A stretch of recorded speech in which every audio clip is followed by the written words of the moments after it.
ሰላም ጤና ይስጥልኝ የታማኝ መረጃ የዘወትር ተከታታዮች እንደምን ቆያችሁ? ይህ ከሀገር ውስጥና ከሀገር ውጭ የሚከሰቱ ዕለታዊ መረጃዎች የሚደመጡበት ታማኝ የዜና ምንጭ ነው። ሰብስክራይብ በማድረግ ቤተሰብ ይሁኑ። እንዲሁም ዘወትር የምንለቃቸው ዘገባዎች እንዲደርሱ የደውል ምልክቱን ይጫኑ።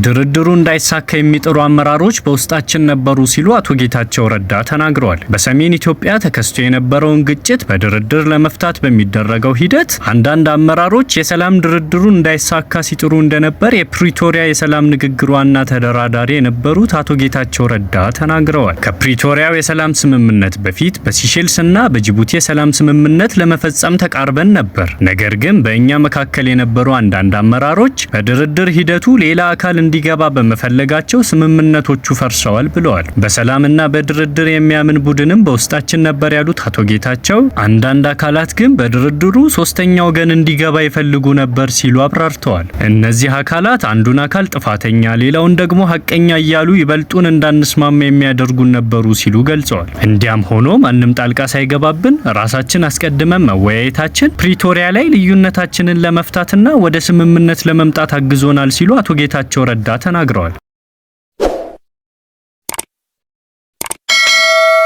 የፕሪቶሪያ ስምምነት ሶስት ፈታኝ ጉዳዮች አልፎ ነው የተፈረመው ሲሉ አምባሳደር ሬድዋን ሁሴን ተናግረዋል። የፕሪቶሪያ የሰላም ንግግር ዋና ተደራዳሪ የነበሩት አምባሳደር ሬድዋን ሁሴን በፕሪቶሪያው የሰላም ስምምነት ወቅት አንዱ ችግር የነበረው ዲሲፕሊን እንደነበር አንስተዋል። በህወሓት በኩል የተለያየ ዝንባሌ ያላቸው ሰዎች ስለነበሩ የምንነጋገርበትን እያንዳንዱን ነገር ይዘው ለሚዲያ ያቀርቡና በሌላ ይተረጎማል። ይህ በመጀመሪያ ችግር ፈጥሯል ብለዋል። በእኛም በኩል ነገሮችን ከመንደር እና ሰፈር ጋር ሰፍቶ በራሱ መንገድ የማየት ችግር ነበር። በኋላ ልዩነቶችን በማጥበብ ተስማምተን መቀጠል ችለናል ብለዋል። በሁለተኛ ደረጃ እውነታውንና የጠፋውን ነገር ተቀብሎ መሄድ ላይ ችግር እንደነበር አስታውሰው እኛ ከመንግስት ውጪ መሳሪያ መያዝ ስለማይቻል በ24 ሰዓት ታጣቂዎች ያስረክቡ የሚል ሐሳብ ነበረን ሲሉ ተናግረዋል። በአንጻሩ በእነጌታቸው በኩል ደግሞ አሁንም መዋጋት እንችላለን የሚል ሐሳብ ነበር ብለዋል። ሶስተኛው ችግር የአከራካሪ ቦታዎች ጉዳይ ነበር ያሉት አምባሳደር ሬድዋን በዚህ ጉዳይ ላይ በመጀመሪያ ሂደት ከስምምነት ተደርሶ እንደነበር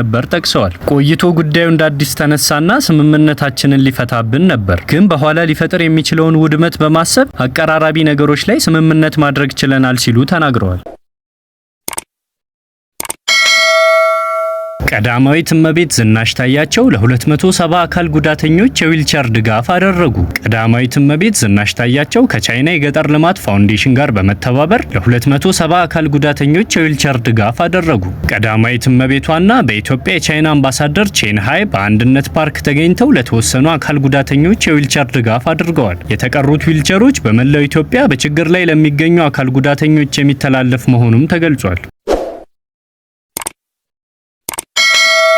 የኢትዮጵያ ፌዴራል ፖሊስ በዱባይ በተካሄደው ዓለም አቀፍ የፖሊስ ጉባኤ ላይ ሽልማት አግኝቷል። የኢትዮጵያ ፌዴራል ፖሊስ በሰራቸው የለውጥ ስራዎች ያገኘውን ሽልማት በሚመለከት ለሚዲያ ተቋማት መግለጫ ሰጥቷል። በመግለጫውም ማህበረሰቡን የሚያሳትፍና ወንጀልን መከላከል የሚያስችል ምርጥ የፖሊሲ መተግበሪያ ዘርፍ አንደኛ ደረጃ በመያዝ ሽልማት ማግኘቱን የኢትዮጵያ ፌዴራል ፖሊስ አስታውቋል። መተግበሪያው በማህበረሰቡ ተሳትፎ ወንጀልን ለመከላከል የሚያስችል ሲሆን ዜጎች ካሉበት ቦታ ሆነው የተፈጠሩ ወንጀሎችን መረጃ መላክ የሚያስችላቸው እንደሆነ ገልጸዋል።